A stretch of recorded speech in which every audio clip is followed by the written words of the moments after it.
let's take a look at Catch a Falling Star. This is on page 35 of your book. There are only 4 notes that are used, and we have in bass clef we have B,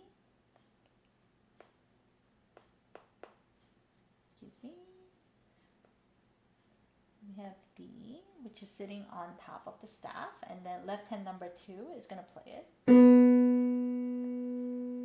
And then we have middle C played by the left hand at this time. And see, it's written with the one little leisure line, even if it's for the left hand. And the right hand is playing D. So we have B, C, and D. What the book does is they make you read in the middle of the staff, and then they will expand you outward. And last one is E, and we're using left hand for here and right hand for here.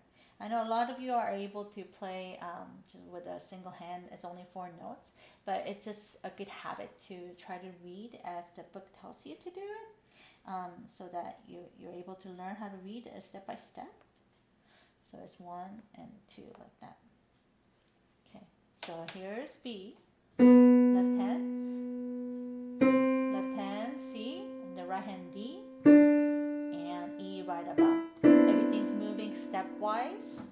And one new thing that we haven't talked about is what they call tie. If you look at the last 2 measures of this piece, it has,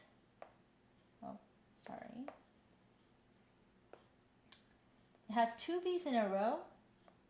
So this only works if the notes are consecutively next to each other.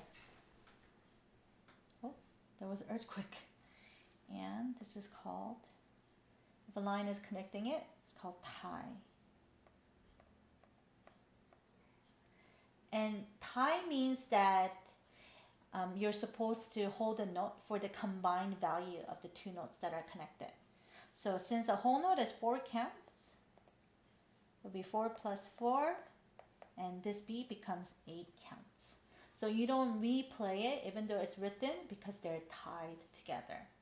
So tie is one of like a duration articulation sign, and we'll be learning more of those. One more thing that we haven't discussed yet is dynamic signs. So not only are you learning, I know you're learning a lot of new things, pitches and rhythm, but the piece, the composer has to indicate how loudly or softly you should play it. And how loud or soft the volume of music is called dynamic. And music teachers are always fond of saying more dynamic contrast, because you don't want to be monotonous and boring, right?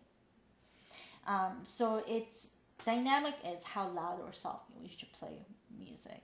And the 2 basic signs that you learn at first one is called forte, and it means loud, or literally means strong. A lot of musical terms are in Italian. And the contrasting that is piano. And that's actually where the instrument gets its name from. When it was first invented, it was called forte piano, because it was like the first keyboard instrument where you can have both loud and the soft in the range of things. But later on, it just got shortened. I guess people would like the kind of abbreviated term for it. So it came to be known as just piano. All right, let's play Catch a Falling Star. And actually, sorry, before we started, Catch a Falling Star has another dynamic sign that's a variation of forte. MF stands for mezzo forte, and this means medium loud. And same thing goes for mezzo piano, medium soft. Okay, let's get started with Catch a Falling Star. We have B, C, D, and E. Okay, it's in 4/4 time, so I'll count off 4 and we'll start. 1, 2, 3, 4. B, B, B, B, B, hold, C, 2. Now right hand.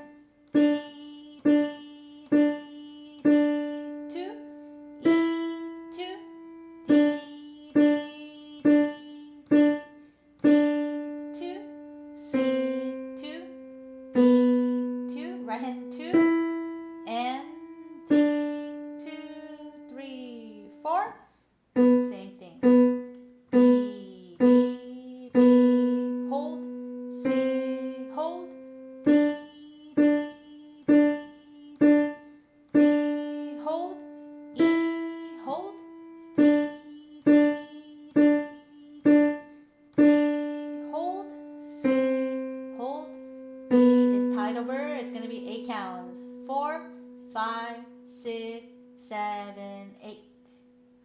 Okay, let's try playing the same thing, except this time octave higher. And I'm going to be playing the teacher duet. So don't follow my fingering. Okay, just play your part up here.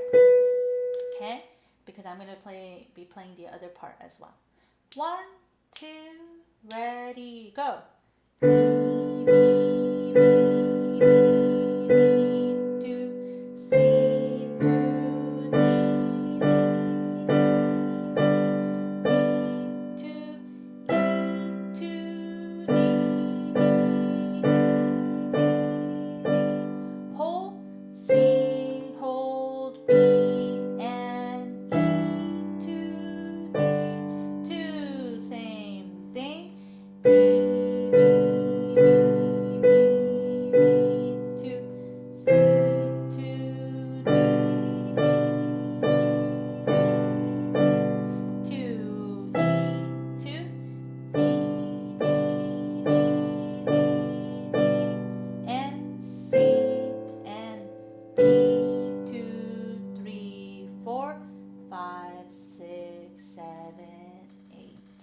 It's a simple little tune, but you know, it actually has very poetic lyrics that we found out the other semester.